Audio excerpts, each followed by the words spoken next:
जलन। ममता बहुत ही सीधी और प्यारी लड़की थी।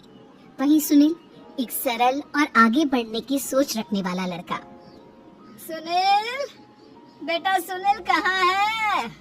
अरे जरा एक गिलास पानी तो दे दो। हाँ माँ, अभी आया। क्या माँ, पानी तेरे सर के पास ही तो रखा है। क्या हो गया है, तबीयत खराब है क्या? अरे नहीं, वो उठने का मन ही नहीं कर रहा था तो देखा ही नहीं। वैसे क्या कर रहा है? यहाँ बैठना मेरे पास। माँ पढ़ रहा था। वो कहना नौकरी में तो वक्त नहीं मिलता, अब ऑफिस से घर आकर ही तो वक्त मिलता है। अच्छा ठीक है, पढ़ ले जा बेटा। सुनील पढ़ लिख कर और आगे बढ़ना चाहता था, लेकिन माँ की तबीयत खराब देखकर सोचता है कि शादी ही कर ले। कब तक माँ का ख्याल वो अकेले रख पाएगा? तो एक दिन, माँ ये ममता है, मैंने इससे शादी कर ली है। तुम्हारी तबीयत भी ठीक नहीं रहती तो मैंने सोचा शादी कर लेता हूँ। घर संभालने वाली और तुम्हें संभालने वाली कोई आ जाएगी तो अच्छा रहेगा। माँ अचानक से सामने बहू देखकर हैरान रह जाती है। बेटा ये क्या बात होती है? न बैंड, न बाजा, न दहेज, न शगुन, ऐसे कैसे बहू आ गई? बात तू तो जानती है, मैं नौकरी के साथ पढ़ाई कर रहा हूँ तो कहाँ से इतना पैसा बचा पाता कि धूमधाम से शादी करता। वैसे भी माँ, लोग तो आकर खाकर निकल जाएंगे, इसलिए बस वैसे ही। माँ जी, मैं आपका ख्याल रखूंगी। वैसे भी ये आगे की पढ़ाई कर रहे हैं, अच्छा कुछ कर गए तो सबके दिन फिर से अच्छे आ जाएंगे। सास को ममता की बात ठीक तो लगती है, लेकिन मन में कहीं ना कहीं लगता है कि कहीं बहू बेटे को लेकर फुर्र ना हो जाए और फिर तो वो रह जाएगी अकेली। बेटा देख, मेरा जो कुछ भी है वो सुनील ही है, और सुनील का भी अब इस दुनिया में मैं ही हूँ और कोई नहीं। क्या सुनील? बिल्कुल माँ, लेकिन आज से ममता भी मेरे जीवन का अहम हिस्सा है, जैसे तू है। सास को बड़ा बुरा लगता है कि उसकी सल्तनत में कोई और हिस्सेदार कैसे हो सकता है। कैसे कोई और उसके 30 साल के बेटे की जिंदगी में अचानक से आकर बराबर का हिस्सेदार बन सकता है। देख बहू, मैं भले थोड़ा बीमार रहती हूँ, लेकिन इसका मतलब ये नहीं कि घर की चीजों में मेरा कंट्रोल खत्म हो गया है। मैं आज भी इस घर की रानी हूँ, समझी? बेटा सोचता है कि ये माँ को अचानक से क्या हो गया। कल तक जो माँ कहती थी कि जिंदगी का कोई भरोसा नहीं, वो अचानक से जंग के मैदान की झांसी की रानी कैसे बन गई? माँ क्या हो गया है? सब ठीक है ना? अचानक कैसी बात कर रही हो?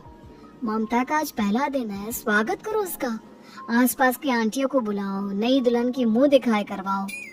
खैर, सास होने का फर्ज निभाती है और बाद में एक सहेली के साथ बाहर निकल जाती है। क्यों नहीं बताया नहीं कि बेटी का ब्याह कर रही हो? वैसे तो सारा दिन हम ही में घुसी रहती हो।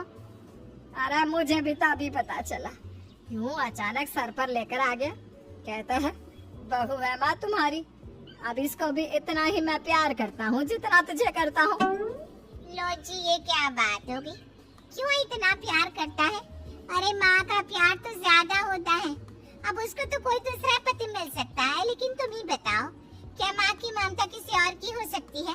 ना जी ना, बेटे को समझाओ ये बात। अरे क्या समझाऊं, मुझे तो खुद ही समझ में नहीं आ रहा कि क्या हो रहा है। जो बेटा कल तक माँ माँ करता था, अचानक से बीवी बीवी का राग आलाप रहा है। देखा, उसकी बीवी ना सुंदर और जवान है। सुंदरता के आगे तो एक से एक नहीं टिके, तो तेरा बेटा किस खेत की मूली है? सास को भी समझ में आ जाता है कि बहू की सुंदरता के आगे माँ का प्यार किसी काम का नहीं। उधर बीवी, ए जी, अम्मा जी सहेलियों को छोड़ने गई थी, अभी तक आई नहीं, हम देख आए क्या? अरे रहने दो ना, आ जाएंगी। कहाँ जाएंगी, उनकी आदत है। एक बार जाती है तो पूरी पंचायत खत्म करके ही आती है। अच्छा ही है, खाना वाना खा कर गई होगी। छोड़ो ना, घूमेगी तो खाना पचेगा, नहीं तो ऐसे ही खाट पकड़ लेगी। बहू भी शांत हो जाती है। उधर सास सोचती है कि आज थोड़ा देर से ही घर जाती हूँ, जब बेटा परेशान होकर ढूंढेगा तब मजा आएगा। बीवी को खुद ही पता चल जाएगा कि माँ के आगे उसकी दाल नहीं गलेगी। लेकिन वहीं दूसरी ओर घर पर, ए जी, माँ जी अभी भी नहीं आई। हमको तो घबराहट हो रही है कि क्या करें, जाकर पता करें किसी के घर। अच्छा, कहाँ जाओगी ये भी बता दो। पहला दिन है तुम्हारा इस घर में और एक ही दिन में मोहल्ला छानोगी क्या? हाँ, तो आप भी तो नहीं जा रहे हैं ना, हमको फिक्र हो रही है। अरे यार, ये रोज का है अम्मा का, खाओ और सो जाओ। बस फिर क्या था, बेटा बहू खाना खाते हैं और कमरे में सोने चले जाते हैं। उधर जब सास को कोई देखने नहीं आता तो वो हार कर घर आ जाती है, जहाँ वो देखती है कि सारे घर की लाइट्स बंद है। सास को गुस्सा आता है, बहू, ममता बहू कहाँ हो? लेकिन सारे दिन की थकी बहू को ऐसी नींद आती है जैसे किसी ने भांग की गोली खिला दी हो। वो तो नहीं उठती, उठकर आ जाता है बेटा। क्या बात है अम्मा, काहे चिल्ला रही हो? अरे सो जाओ ना, सुबह की थकी है बहू, वो सो रही है। जोर से बोलोगी तो नींद खुल जाएगी उसकी। माँ को गुस्सा आ जाता है। फिलहाल तो सो जाती है, लेकिन मन ही मन ढेर सारा जहर बहू के लिए भरा होता है। सुबह बहू चाय बना रही होती है कि सास धीरे से गैस तेज कर देती है, जिससे चाय का बर्तन जल जाता है। और जैसे ही बहू चाय का बर्तन उठाती है, उसका हाथ जल जाता है। मेरा हाथ जल गया। वो जोर जोर से चिल्लाकर इधर उधर भागती है कि सास थोड़ी देर में उसके हाथ में पानी डाल देती है। हाय रे बहू, क्या कर रही हो? पहली बार रसोई छुई हो क्या? सासू माँ, गलती से गैस तेज रह गई थी और बर्तन जल गया, जिससे मेरा हाथ जल गया। हाय रे, कितना गंदा दाग। छी छी छी छी, मुझे तो उल्टी आ रही है तेरा गला हुआ मांस देखकर। तू ना मुझे अभी साथ से खाना मत लगाना। बहू भी खुद का हाथ देखती है तो उसे भी रोना आ जाता है। कुछ दिनों के बाद सास की सहेली आती है, बहू चाय बनाकर लाती है।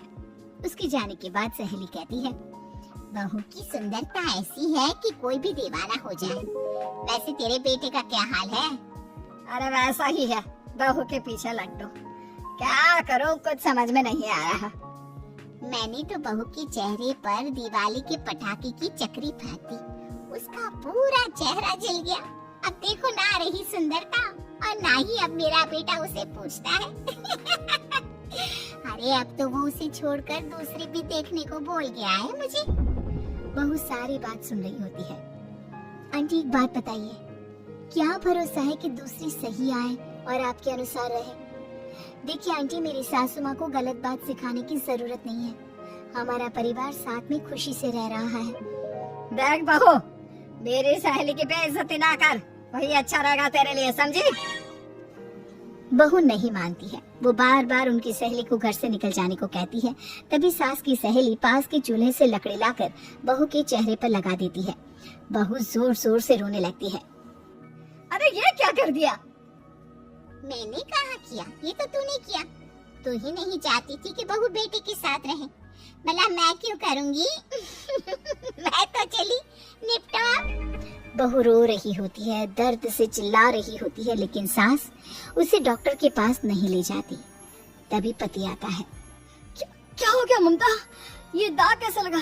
तुम कैसे जली? ममता कुछ नहीं कहती, बस दर्द से करा रही होती है। पति माँ की तरफ देखता है। हो ना हो माँ, ये पक्का आपका काम है। आप ही ममता से जला करती थी ना। देखना माँ, अब पुलिस आएगी, केस बनेगा, लेकिन पहले मैं ममता को अस्पताल लेकर जा रहा हूँ। सभी अस्पताल जाते हैं, जहाँ डॉक्टर ममता की सास से कहते हैं, आपने तो नहीं जलाया ना बहू को? अब ममता की सास के तो पसीने छूट रहे होते हैं। वो घबरा कर कहती है, ना डॉक्टर साहब, कैसी बात करते हैं? हम क्या जलाएंगे अपनी बहू को? डॉक्टर ममता के पति से पूछते हैं, देखिए, क्योंकि ये ससुराल में चली है तो मामला पुलिस का बनता है, तो आप पहले पुलिस को बुलाइए, तभी इलाज पूरा होगा। सास डर जाती है कि अब तो बच्ची जिंदगी जेल में ही रहना होगा।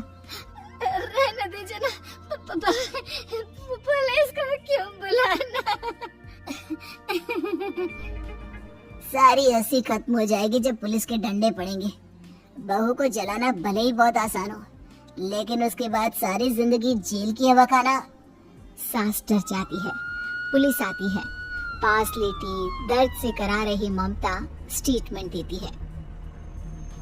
तो क्या हुआ था? कैसे जली आप?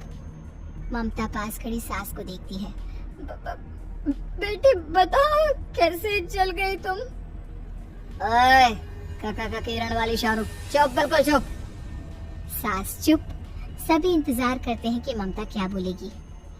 जी, मैं खाना बना रही थी, लकड़ी उड़कर मेरे ऊपर गिर गई और मैं जल गई। सास बहू की बात सुनकर रोने लगती है। देखा माँ, कितनी समझदार है ममता। ये चाहती तो, हाँ बेटा, ये चाहती तो मैं आज जेल में होती। मुझे माफ कर दे, मैं आगे से अभी कभी ऐसा नहीं करूंगी। बहू के साथ मिलकर रहूंगी, मुझे माफ कर दे।